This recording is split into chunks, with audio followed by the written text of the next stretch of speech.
नमस्कार मित्रों, आप सभी लोगों ने सोशल मीडिया में कुछ वीडियो वायरल होते हुए देखे होंगे, जिसमें जो कहने वाले हैं उन्होंने ये कहा था कि जो भगवान श्री राम हैं, उन्होंने माता सीता को कुछ इस प्रकार के शब्द कहे थे, जैसे कि वो किस किताब का भी उल्लेख कर रहे हैं, रेफ़रेंस दे रहे हैं। उसमें वो ये कह रहे हैं कि देखिए उन्होंने कहा था कि मैं तुम्हारा परिभोग नहीं कर सकता, तुम कुत्ते द्वारा चाटे गए घी की तरह हो। ऐसा जो हमारे भगवान श्री राम हैं, उन्होंने सीता माता से ऐसा कहा था।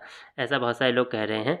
इससे पहले भी बहुत सारे लोगों ने कुछ वीडियो वायरल किए थे, जिसमें ऐसा बताया गया था कि भगवान श्री राम ये कह रहे हैं कि देखिए वह उद्देश्य मेरा सिद्ध हो गया है, तुम में अब मेरी कोई आसक्ति नहीं है, जहाँ इच्छा हो चली जाओ करके।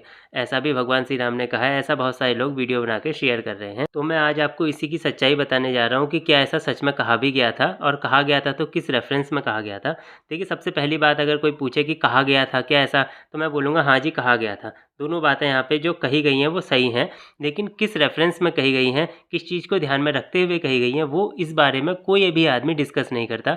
इस बारे में कोई भी आदमी बात नहीं करता। बस वो लोग देख लेंगे कि हाँ भाई, अरे ये लाइन कही है, अब हिंदू धर्म को बदनाम कर दो। तो ऐसा दोस्तों, ऐसा नहीं करना चाहिए किसी को भी।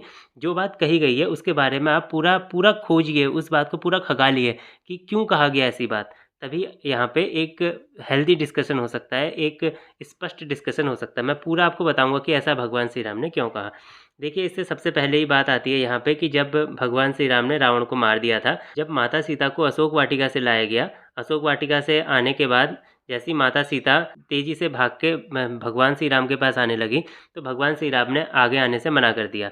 और उसके बाद भगवान श्री राम ने बोला, ये देखिए ये बोला भगवान श्री राम ने, यहाँ पे श्लोक में भी लिखा हुआ है, यहाँ पे देख सकते हैं आप, यहाँ पे इसमें लिखा है, तुम्हारे चरित्र में संदेह का अवसर उपस्थित है, फिर भी तुम मेरे सामने खड़ी हो। जैसे आँख के रोगी को दीप कली की ज्योति नहीं सुहाती, उसी प्रकार आज तुम मुझे अत्यंत अप्रिय जान पड़ती हो, आज तुम मुझे अत्यंत अप्रिय जान पड़ती हो, ऐसा भगवान श्री राम ने बोला। उसके बाद उन्होंने बोला कि अतः जनक कुमारी, जनक कुमारी मतलब माता सीता का नाम है ये। अतः जनक कुमारी, तुम्हारी जहाँ इच्छा हो चली जाओ, मैं अपनी ओर से तुम्हें अनुमति देता हूँ। भद्रे, ये 10 दिशाएं तुम्हारे लिए खाली हैं, अब तुमसे मेरा कोई प्रयोजन नहीं है, ऐसा भगवान श्री राम ने कहा है। ये आप देख सकते हैं 18वें श्लोक में। ठीक है, इसके ऊपर वाले में भी आप देख सकते हैं 17वें में। और जब भगवान ने ऐसा बोला, तो आप देख सकते हैं अगले श्लोक में लिखा हुआ है कि जितने भी वहाँ पे वानर थे, जितनी भी सेना थी, वो सब के सब लोग दुखी हो गए कि भगवान श्री राम जो कि मर्यादा पुरुषोत्तम है, एक भगवान है, वो ऐसी बातें क्यों कर रहे हैं, वो सब लोग दुखी हो गए। और इसके साथ साथ जितने भी देवता हैं, अगला श्लोक अगर आप पढ़ेंगे तो इसमें साफ साफ लिखा है कि जितने भी देवता हैं, कुबेर, इंद्र, ब्रह्मा जी, शिव जी, ये सभी लोग दुखी हो गए। और ये जितने भी हैं सारे के सारे देवता, ये सभी के सभी वहाँ पे आ गए, वहाँ पे भगवान श्री राम के सामने आ गए। और उन्होंने भगवान श्री राम से पूछा कि हे भगवान, आप तो भगवान हैं, आप तो तीनों लोकों के स्वामी हैं, तब भी आप एक तुच्छ मनुष्य की तरह बातें क्यों कर रहे हैं। ऐसा सारे के सारे देवताओं ने पूछा, क्योंकि सभी के सभी देवताओं को ये बात भगवान की थोड़ा गलत लगी। जिस प्रकार से आपने भी ये बात सुनी होगी, आपको भी गलत लगी होगी, उसी प्रकार से उस समय सभी लोगों को ये बात गलत लगी। लेकिन इस दौरान माता सीता, जो अग्नि से बना हुआ जो कुंड था, उसमें माता सीता कूद गई। और जैसी माता सीता कूदी, तो अग्नि देवता माता सीता को अपनी गोद में पकड़ के बाहर ले आए। और उन्होंने, जो अग्नि देवता हैं, उन्होंने बोला कि माता सीता मन क्रम वचन से पवित्र हैं, इनके मन में आपके सिवाय और किसी का भी ध्यान नहीं है, ऐसा अग्निदेव ने भगवान श्री राम से बोला। और जैसा कि मैंने आपको अभी बताया कि सभी के सभी देवताओं ने भगवान श्री राम से प्रश्न पूछा था कि आप ऐसी बातें क्यों कर रहे हैं करके, आप तो मर्यादा पुरुषोत्तम हैं। तो भगवान श्री राम का जो जवाब है वो सुन के आप बिल्कुल खुश हो जाएंगे। भगवान श्री राम ने क्या बोला, ये देखिए। भगवान ने बोला, लोगों में, यहाँ पढ़ सकते हैं, यहाँ पे, लोगों में सीता जी की पवित्रता का विश्वास दिलाने के लिए इनका यह शुद्धि परीक्षा आवश्यक थी, क्योंकि शुभ लक्षणा सीता को विवश होकर दीर्घकालिक रावण के यहाँ पे अंतःपुर में रहना पड़ा था। और उसके बाद भगवान कहते हैं, यदि मैं जानकी नंदिनी के शुद्धि के विषय में परीक्षा नहीं करता, तो लोग तो यही कहते ना कि दशरथ पुत्र राम बड़ा ही मूर्ख है और कामी है। इसका सीधा सा मतलब ये है कि भगवान श्री राम ये कहना चाहते हैं कि मैंने केवल अपनी पत्नी के लिए, केवल सीता के लिए ही ये इतनी बड़ी लड़ाई नहीं लड़ी है। भगवान श्री राम ये कहना चाहते हैं कि जो रावण के अत्याचार से जितने लोग पीड़ित थे, उन्हें छुड़ाने के लिए, और मेरे कुल की, यानी कि भगवान श्री राम ने बोला कि मेरे कुल की जो मर्यादा है, भगवान श्री राम के कुल की मर्यादा क्या होगी, उनकी पत्नी की मर्यादा भगवान श्री राम के कुल की मर्यादा होगी। तो भगवान श्री राम ने युद्ध इसलिए लड़ा क्योंकि उन्हें अपने कुल की मर्यादा बचानी थी। इसलिए नहीं कि केवल उनकी पत्नी थी, अब पत्नी के प्यार में पड़कर युद्ध किया और युद्ध जीत लिया, ये नहीं दिखाना चाहते थे भगवान श्री राम। भगवान श्री राम ये दिखाना चाहते थे कि जो मेरे कुल की मर्यादा है मुझे उसे बचाना है, और जो रावण के आतंक से जो लोग आतंकित हैं मुझे उन्हें बचाना है। समाज के लिए मैंने ये युद्ध लड़ा, ये बात उन्हें दर्शानी थी। इसलिए उन्होंने माता सीता की अग्नि परीक्षा यहाँ पे ली है। इसके बाद अगर आप देखेंगे, इसके बाद भगवान श्री राम ने क्या कहा, आपका मन प्रफुल्लित हो उठेगा। इसके बाद भगवान श्री राम कहते हैं कि यह बात मैं भी जानता हूँ, ये आप पढ़ सकते हैं 41 श्लोक में। भगवान श्री राम कहते हैं कि यह बात मैं भी जानता हूँ कि मिथिलेश नंदिनी यानी कि माता सीता, जनक कुमारी यही माता सीता का ही नाम है, माता सीता का हृदय सदा मुझ में लगा रहता है। भगवान श्री राम पहले से ही जानते हैं कि माता सीता का हृदय उन पे ही लगा रहता है। ये बात पहले से ही जानते हैं, ध्यान रखना आप। ये यहाँ पे बोला पहले से ही लगा रहता है, और ये मुझसे कभी भी अलग नहीं हो सकता। ये सदा मेरा ही मन रखती हैं, मेरी इच्छा के अनुसार चलती हैं। और इसके बाद भगवान कह रहे हैं मुझे ये भी विश्वास है, आप यहाँ पढ़ सकते हैं इसमें, मुझे ये भी विश्वास है कि जैसे महासागर अपनी तटभूमि को नहीं लांघ सकता, उसी प्रकार रावण अपने तेज से सुरक्षित इन विशाल लोचना सीता पर अत्याचार नहीं कर सकता। ये भगवान श्री राम पहले से ही जानते हैं, लेकिन उसके बाद भी उन्होंने इतनी सब लीला क्यों की? ये दिखाने के लिए कि एक राजा का धर्म क्या होता है, एक पति का धर्म क्या होता है, एक सेवक का धर्म क्या होता है। तभी भगवान श्री राम को मर्यादा पुरुषोत्तम कहा गया है कि उन्होंने अपनी भी मर्यादा रखी, अपनी पत्नी की भी यहाँ पे मर्यादा रखी, अपने कुल की भी यहाँ पे मर्यादा रखी। तभी भगवान श्री राम को मर्यादा पुरुषोत्तम कहा जाता है।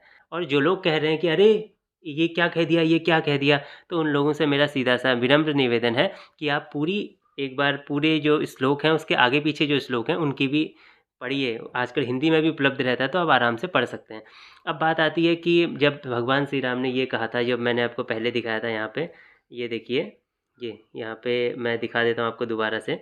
यहाँ पे ये वाली लाइन जो सबसे लास्ट में लिखी हुई है कि तुम कुत्ते द्वारा चाटे गए घी की तरह हो, इस लाइन की क्या सच्चाई है? तो ये लाइन जो है महाभारत में कही गई है।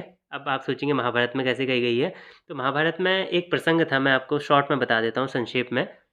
ये कहानी उस समय की है जब राजा युधिष्ठिर और उनकी जो पत्नी थी द्रौपदी, वो वन में रहते थे उनके भाइयों के साथ, अपनी माता के साथ। तो उस वक्त आपको पता होगा जब वनवास के समय में जयद्रथ ने, जो द्रौपदी हैं, द्रौपदी जी, उनका अपहरण कर लिया था। अब जयद्रथ ने अपहरण कर लिया, अब पांचों भाई गए और जयद्रथ से द्रौपदी जी को छुड़ा के ला गए रास्ते से ही।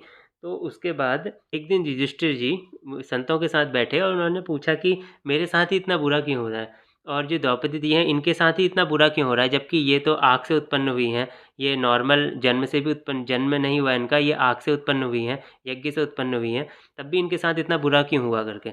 और इनके साथ हम इनके साथ रह रहे हैं और हमारे साथ भी इतना बुरा हो रहा है, हमें जंगल में रहना पड़ रहा है। तब जो ऋषि थे उन्होंने माता सीता की कहानी बताई। आप देख सकते हैं यहाँ पे, आप चाहें तो ये पढ़ सकते हैं, मैं मिटा देता हूँ यहाँ पे, ये आप पढ़ सकते हैं पूरी। ये जो मैंने बताई यही कहानी यहाँ पे लिखी हुई है, इन तीनों श्लोकों में, यहाँ पे सब में लिखी हुई है।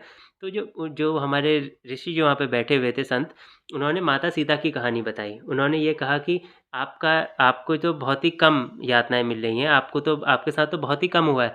आप माता सीता को देखिए, उनके साथ तो अग्नि परीक्षा हुई, उनके साथ उसके बाद अग्नि परीक्षा के बाद भी भगवान श्री राम ने माता सीता को छोड़ दिया था। कुछ समय बाद जब वो राज्य में वापस गए थे, उसके बाद प्रजा के कहने पे अपने राजधर्म को निभाते हुए उन्होंने ऐसा किया। जब वो संत राजा युधिष्ठिर को एक कहानी सुना रहे थे भगवान श्री राम और जानकी जी के बारे में, तो ये देखिए भगवान श्री राम ने क्या कहा, जो संत जी ने बताया वहाँ पे। देखिए उन्होंने, भगवान श्री राम ने कहा, हे जानकी, तुम्हारा आचार विचार शुद्ध रह गया हो अथवा अशुद्ध, अब मैं तुम्हें अपने उपयोग में नहीं ला सकता। ठीक उसी तरह जिस तरह कुत्ते द्वारा चाटे हुए हविष्यनी की जो हमारा हवन सामग्री होती है, मेनली उसमें घी भी होता है, तो घी की बात कर दी गई यहाँ पे। या मेनली यहाँ पे जो लिखा हुआ है वो ये लिखा है कि जैसे कुत्ते द्वारा चाटे गए हविष्य को यानी कि हवन सामग्री को कोई ग्रहण नहीं कर सकता, उसी प्रकार मैं भी तुम्हें ग्रहण नहीं कर सकता। उसके बाद क्या लिखा है देखिए, ऐसा सुनकर जो देवी सीता थी व्यथित हो गई और कटे हुए केले के वृक्ष की भांति सहसा यानी कि अचानक से पृथ्वी पर गिर पड़ी।